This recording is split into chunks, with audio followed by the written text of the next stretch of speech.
Introduction captivante, commencez par un premier paragraphe qui accroche immédiatement l'attention du lecteur. Vous pouvez utiliser une scène intrigante, une question, ou même une citation accrocheuse pour susciter son intérêt dès les premières lignes. Ce conseil suggère de créer une introduction captivante pour un texte afin d'attirer immédiatement l'attention du lecteur. L'objectif est de susciter son intérêt dès les premières lignes en utilisant différentes techniques. Voici quelques exemples.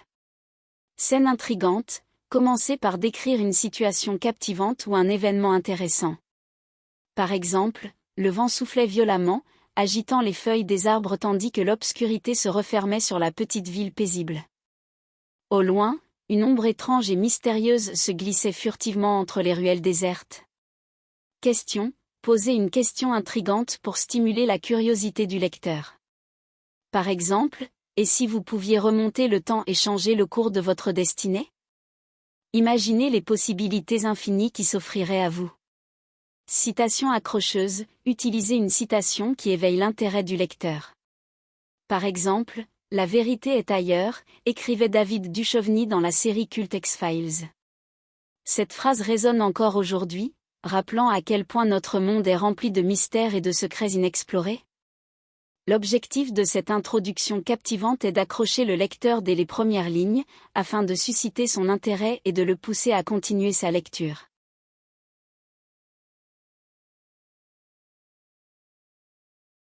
Développement du contenu, le corps du chapitre doit être structuré de manière logique. Organisez les idées et événements de manière cohérente, en les reliant harmonieusement afin de garder le lecteur intéressé. Veillez à ce que les transitions entre les différentes parties du chapitre soient fluides. Ce conseil signifie que lorsque vous rédigez le contenu d'un chapitre, il est important de le structurer de manière logique. Vous devez organiser vos idées et événements de manière cohérente, en les reliant harmonieusement afin de maintenir l'intérêt du lecteur. Veillez à ce que les transitions entre les différentes parties du chapitre se fassent de manière fluide, c'est-à-dire que le passage d'une idée à une autre se fasse naturellement et sans interruption brusque. Une structuration claire et fluide du contenu rendra la lecture plus agréable et facilitera la compréhension du lecteur.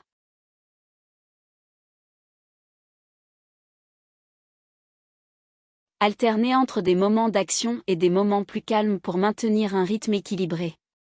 Des scènes d'action intenses peuvent être suivies de moments de réflexion ou de dialogue plus intimistes. Cela permet au lecteur de respirer tout en maintenant son intérêt intact.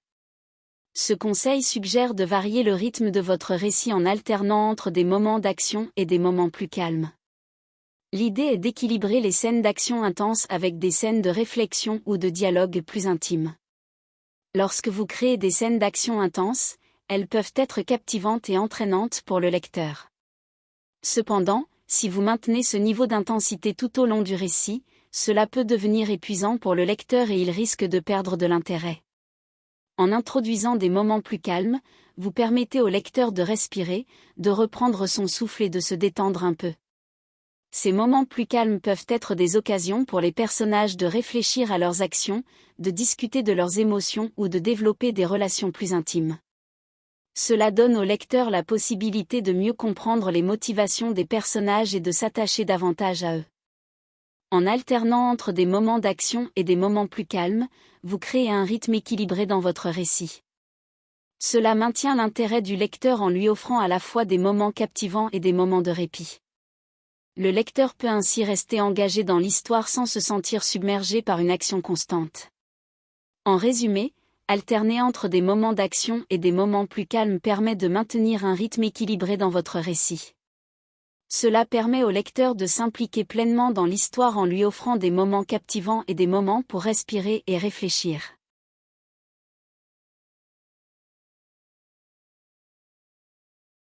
Clarté et concision. Évitez les digressions excessives ou les descriptions trop longues qui pourraient ralentir le rythme du chapitre. Soyez précis et concis dans votre écriture pour garder le lecteur engagé. Faites en sorte que les événements et les émotions soient clairement compréhensibles. Ce conseil signifie qu'il est important de maintenir un style d'écriture précis et concis afin de garder les lecteurs captivés.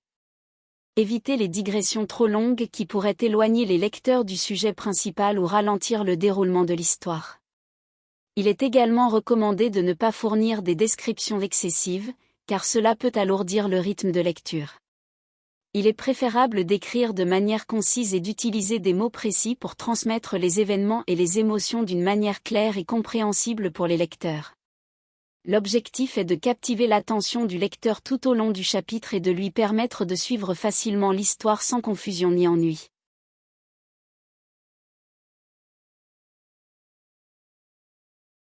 Fin intrigante ou suspense, terminez le chapitre avec une note intrigante qui incite le lecteur à poursuivre sa lecture.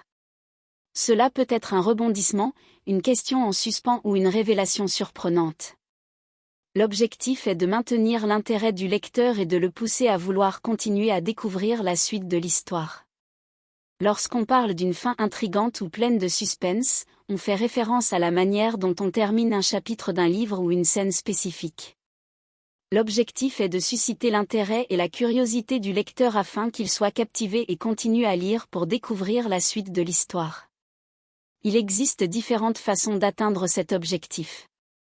Tout d'abord, on peut utiliser un rebondissement. Cela signifie qu'à la fin du chapitre, quelque chose d'inattendu se produit, un événement qui prend le lecteur par surprise et le pousse à vouloir connaître le dénouement. Par exemple, si le personnage principal se trouve dans une situation dangereuse, on peut terminer le chapitre avec l'arrivée inattendue d'un allié ou d'un ennemi, créant ainsi une tension et une incertitude quant à ce qui va se passer ensuite.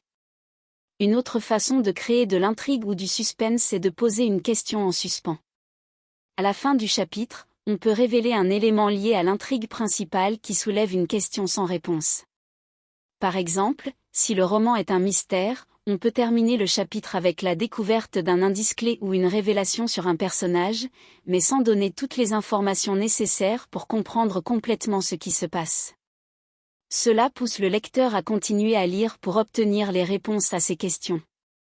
Enfin, une révélation surprenante peut également être utilisée pour engendrer de l'intrigue. Si à la fin du chapitre, une information choquante ou inattendue est dévoilée, cela peut intriguer le lecteur et le pousser à en savoir plus. Par exemple, si un personnage révèle une double identité ou des motivations cachées, cela crée un sens de l'intrigue et de la curiosité quant à la façon dont cela va influencer le déroulement de l'histoire. En résumé, terminer un chapitre avec une note intrigante signifie créer une fin qui laisse le lecteur avec une sensation d'inachevé, de suspense ou de curiosité. Cela peut être fait en utilisant un rebondissement, une question en suspens ou une révélation surprenante. L'objectif est de maintenir l'intérêt du lecteur et de le pousser à continuer à lire pour découvrir la suite de l'histoire. Voici quelques conseils supplémentaires pour rédiger un chapitre efficace dans un roman. Commencez avec un crochet, le début du chapitre doit attirer l'attention du lecteur et l'inciter à continuer sa lecture. Utilisez un événement intrigant, une révélation surprenante ou une question pour susciter l'intérêt du lecteur dès le début du chapitre. Soignez la structure narrative, assurez-vous que chaque chapitre a une structure narrative claire, avec une introduction, un développement et une conclusion. Vous pouvez utiliser des techniques narratives telles que le dilemme, la résolution de problèmes, les rebondissements ou les moments de tension pour maintenir l'intérêt du lecteur tout au long du chapitre. Focalisez-vous sur un objectif. Chaque chapitre doit avoir un objectif spécifique en termes de développement de l'intrigue, de caractérisation des personnages ou de progression thématique. Assurez-vous de rester concentré sur cet objectif et d'éviter les éléments superflus qui pourraient distraire le lecteur. Utilisez le rythme pour créer de la tension, alternez entre des moments d'action rapide et des moments de calme pour créer un rythme intéressant dans le chapitre.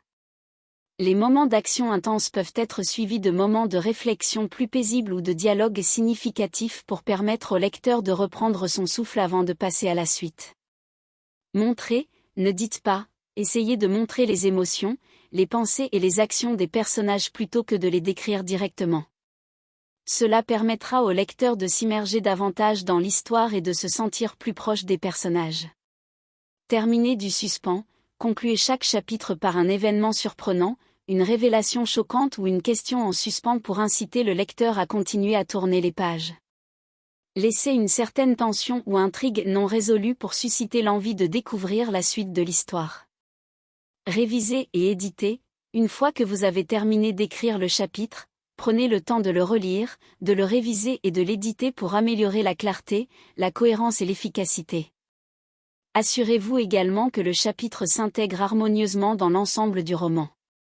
N'oubliez pas que ces conseils ne sont pas des règles strictes, mais plutôt des lignes directrices pour vous aider à rédiger un chapitre efficace. Laissez place à votre créativité et à votre style personnel tout en gardant à l'esprit les attentes et les intérêts de vos lecteurs.